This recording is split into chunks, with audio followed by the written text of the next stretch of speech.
Chères téléspectatrices, chers téléspectateurs, nous vous remercions d'être venus nombreux devant vos petits écrans pour suivre notre émission qui est intitulée « La Restauration ». Le sous-thème de cet après-midi est intitulé « La gloire de Dieu ». Nous allons lire dans notre texte Romains 11, verset 36, qui dit ceci: « C'est de lui, par lui et pour lui que sont toutes choses, à lui la gloire dans tous les siècles. Amen. » En une phrase, je dirais ceci: Dieu a tout fait pour sa gloire. Sans la gloire de Dieu, il n'y a rien. Avant de commencer à parler de la gloire de Dieu, j'aimerais, dans mon introduction, dire que très souvent, lorsque nous nous présentons devant Dieu, nous avons toujours tendance à lui présenter toute une liste de doléances pour lesquelles nous souhaiterions que notre Dieu puisse faire quelque chose pour nous.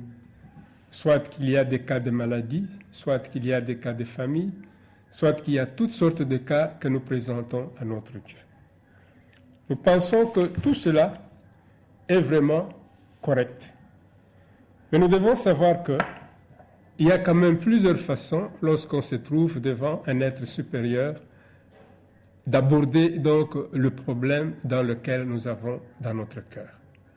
Je pense que la meilleure des choses, c'est de commencer d'abord par saluer la personne qui vous reçoit, et puis deuxièmement, lui présenter des civilités. Mais en matière spirituelle, notre Seigneur Jésus-Christ nous avait appris la prière par excellence, qui est la prière de notre Père. Et bien, dans cette prière, notre Seigneur Jésus-Christ nous montre qu'au départ, on commence par chercher d'abord la gloire de Dieu, louer Dieu au départ. C'est ainsi que dans cette prière, il est dit: Notre Père qui est au ciel, que ton nom soit sanctifié, que ton règne vienne, que ta volonté soit faite sur la terre comme au ciel. Ce n'est qu'en deuxième position qu'on va maintenant demander à notre Dieu notre pain quotidien. Je pense que cette façon de se comporter lorsqu'on est devant un supérieur, c'est une façon qui est vraiment correcte. Et je pense que la personne devant qui vous présentez vos problèmes, il vous prendra au sérieux et il y a beaucoup plus de chances que les problèmes que vous présentez puissent avoir aussi beaucoup d'impact. Prenons le cas du roi Salomon qui venait d'être investi.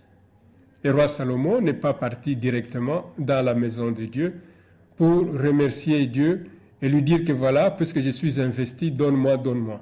Non, le roi Salomon, il a compris que si lui a été investi comme roi, c'est par la volonté de notre Dieu. Et c'est pour la gloire de notre Dieu. Alors, il a préféré, en toute première occasion, aller louer ses dieux, aller présenter à ses dieux des sacrifices, un signe de reconnaissance, et cela, un signe d'amour. Alors, c'est ainsi que, après avoir présenté ces sacrifices, Dieu trouvera que ces sacrifices étaient vraiment agréables, et à ce moment-là, il va lui demander qu'est-ce qu'il désire qu'il puisse faire pour lui. C'est ainsi que Salomon lui dira que voilà, je suis jeune, je suis devant un grand peuple, je souhaiterais que tu puisses me donner la sagesse et l'intelligence pour que je sache comment diriger mon peuple. Et Dieu qui a compris que ce que Salomon a demandé était vraiment correct, il lui a donné en plus de la sagesse et de l'intelligence, il lui a donné de la richesse, il lui a donné aussi de l'honneur. Mais si nous regardons toujours dans la parole de Dieu, nous verrons que dans Matthieu 6, verset 33, il est écrit ceci: « Cherchez premièrement le royaume et la justice de Dieu, et toutes ces choses vous seront données par-dessus. » Donc vous comprenez que Salomon, c'est ce qu'il a fait. Il a cherché d'abord le royaume de Dieu, la justice de Dieu, et après Dieu lui a donné au-delà de ce que lui-même pouvait s'y attendre. Ce sont des méthodes que nous pouvons aussi suivre. Mais la gloire de Dieu, c'est quoi? Eh bien, je pense que la gloire de Dieu, c'est la révélation de son être. C'est la révélation de la nature même de Dieu et de sa présence. On ne peut pas séparer Dieu de sa gloire. Et puis la gloire de Dieu se manifeste parfois dans la vie de quelqu'un, dans la vie d'un peuple, par des phénomènes physiques. Si nous lisons dans Exode, chapitre 16, verset 10, il est écrit ceci: tandis que Aaron parlait à toute l'assemblée des enfants d'Israël, ils se tournèrent du côté du désert, et voici, la gloire de l'Éternel parut dans la nuée. Eh bien, vous comprenez que Josué, qui conduisait le peuple de Dieu dans le désert, ils étaient conduits tantôt par la nuée pendant le jour, tantôt par la colonne de feu pendant la nuit. Eh bien, la gloire de Dieu apparaît dans la nuée, tout comme la gloire de Dieu apparaît dans la colonne de feu. Et c'est cette nuée, quand elle s'est déplacée, le peuple de Dieu suivait la nuée et la direction que la nuée leur donnait. Quand la nuée s'arrêtait, eux aussi s'arrêtaient. Tandis que la nuit, la colonne de feu était aussi en train de diriger ce peuple de Dieu. L'apôtre Paul nous parle aussi de la gloire de Dieu dans Jean 1, verset 14. Quand il dit « La parole s'est faite chair, elle a habité parmi nous, pleine de grâce et de vérité, et nous avons contemplé sa gloire, une gloire comme celle du Fils unique venu du Père. » La gloire de Dieu donc se voit aussi dans la résurrection de notre Seigneur Jésus-Christ et dans son ascension. Et la gloire de Dieu se verra aussi au second avènement.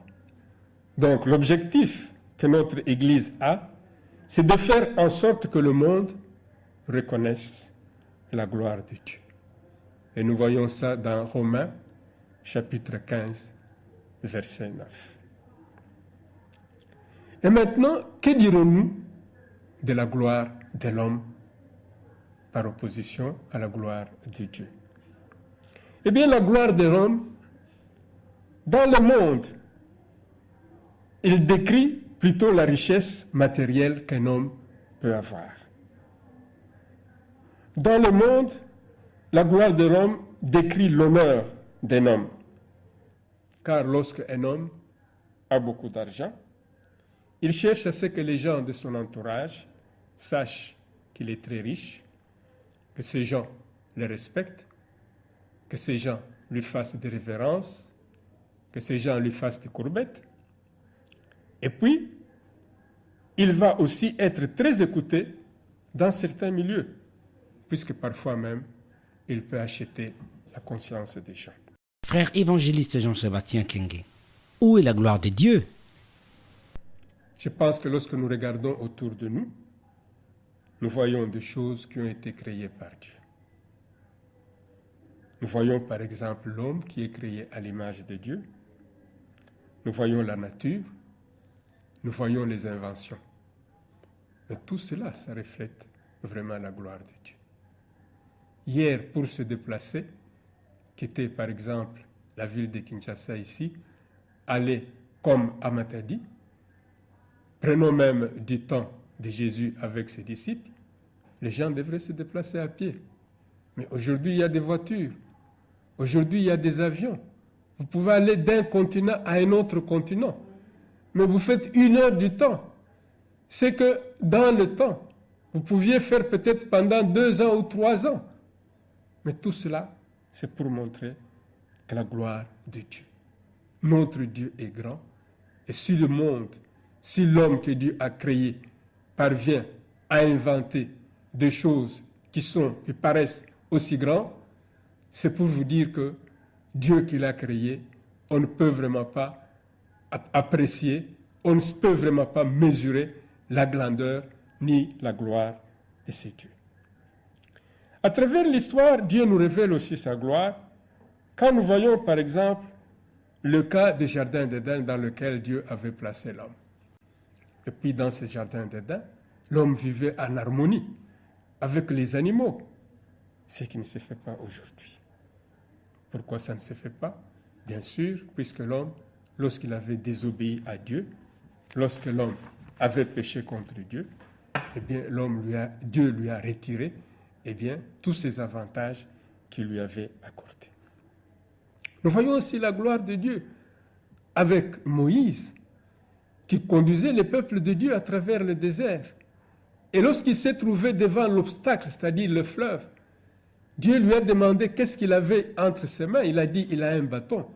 Mais il lui a dit, soulève ton bâton, Moïse. Moïse a soulevé le bâton. Il a donné l'ordre au fleuve.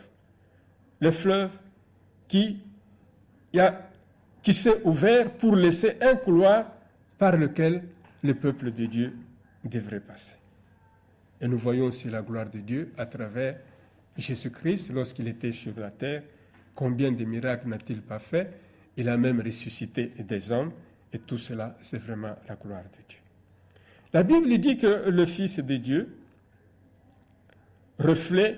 c'est le reflet donc de la gloire de Dieu. Enfin, je pourrais dire ceci, vivre pour la gloire de Dieu est la plus grande réussite que nous pouvons accomplir dans notre vie. La Bible dit, tu es digne, ô Seigneur notre Dieu, de recevoir gloire, honneur et pouvoir pour toi qui as créé toutes choses. Frère évangéliste Jean-Sébastien Kenge, dans vos prédications, vous dites que 2 créatures seulement ont manqué à apporter la gloire à Dieu. Qui sont ces 2 créatures? Eh bien, ces 2 créatures, nous avons d'abord les anges déchus, c'est-à-dire nous avons le diable avec ses démons qui se sont rebellés contre Dieu, c'est-à-dire ils n'ont pas accepté la gloire de Dieu.